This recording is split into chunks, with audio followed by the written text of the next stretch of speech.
Stop throwing away grass clippings, seedling emoji. Turn lawn waste into free fertilizer, mulch and rich compost. Every time you bag up grass clippings and send them to the trash, you're throwing away one of the richest sources of free plant food your garden will ever produce. Most gardeners never realize it. They burn it, dump it, or let it rot in the wrong way.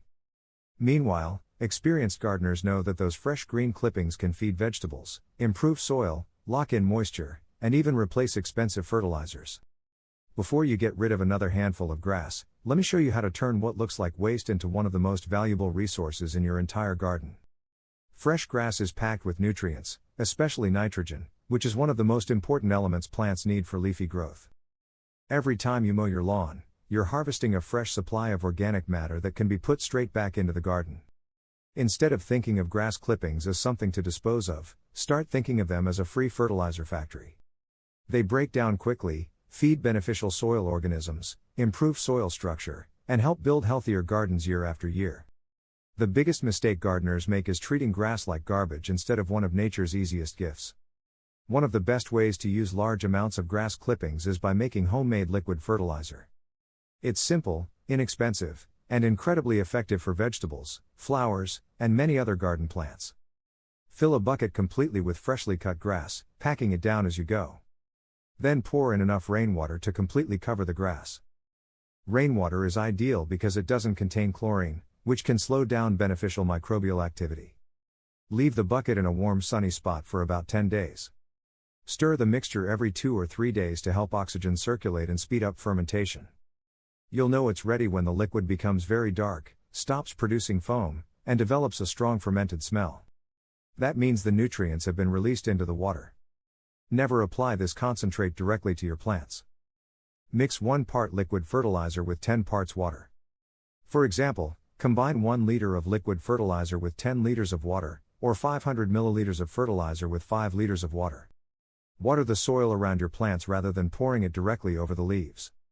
The nitrogen-rich feed encourages vigorous leafy growth and gives tired plants a noticeable boost.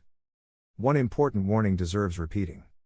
Never use grass from lawns treated with herbicides or weed killers to make fertilizer for edible crops. Those chemicals can remain active and may damage vegetables or contaminate your garden. If you have more grass than you need for liquid fertilizer, don't throw it away. Fresh grass makes an excellent mulch when used correctly. Spread a thin layer around your vegetables instead of piling it up in thick heaps.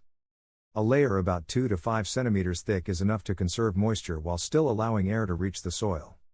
As the grass slowly decomposes, it releases nitrogen directly into the ground, helping plants grow stronger while reducing how often you need to water. It also helps keep the soil cooler during hot weather and protects it from drying out too quickly. There is one mistake many gardeners make when mulching. They use grass that has already formed seeds. That can quickly turn your vegetable beds into a weed patch. Always use fresh seed-free grass. If you're working with crops that benefit from better airflow, dried grass or hay is often the better option. Because it stays loose for longer, it creates a protective blanket that insulates the soil without compacting. The ground remains cool, soft, and easier for roots to develop, creating healthier plants and better harvests over time. Sometimes you'll still have more grass than you can use as mulch. That's where composting becomes your next best option. But simply throwing fresh grass into one large pile is another mistake that many gardeners regret. Instead of creating beautiful compost, the pile becomes wet, slimy, and develops an unpleasant smell because it lacks enough airflow. The secret is balance.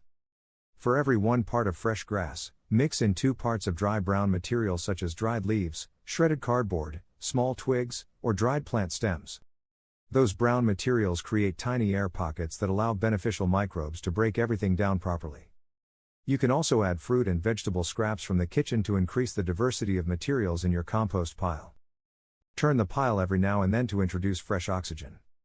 Over the next few months, nature does the hard work for you, transforming what was once considered waste into rich, dark compost that improves soil structure, increases water retention, and feeds your plants naturally. Here's something that surprises many gardeners. You don't always need to collect every grass clipping after mowing. If you've only cut a small amount and the clippings are short, leaving them scattered across the lawn is actually beneficial. Those tiny pieces break down remarkably fast and return valuable nutrients directly to the soil beneath the grass. It's one of the easiest ways to feed your lawn without buying extra fertilizer. However, if the clippings are long enough to form thick clumps, it's better to rake them up. Large piles can block sunlight, trap moisture, and encourage lawn diseases. Thin, evenly spread clippings disappear quickly and quietly nourish the lawn from below. There's one more source of valuable organic matter that almost everyone throws away. After mowing fresh, succulent grass, you'll usually find a thick layer stuck underneath the mower deck. Most people scrape it off and toss it straight into the bin. That's a missed opportunity. This fine mixture of chopped grass and tiny soil particles still contains useful organic material.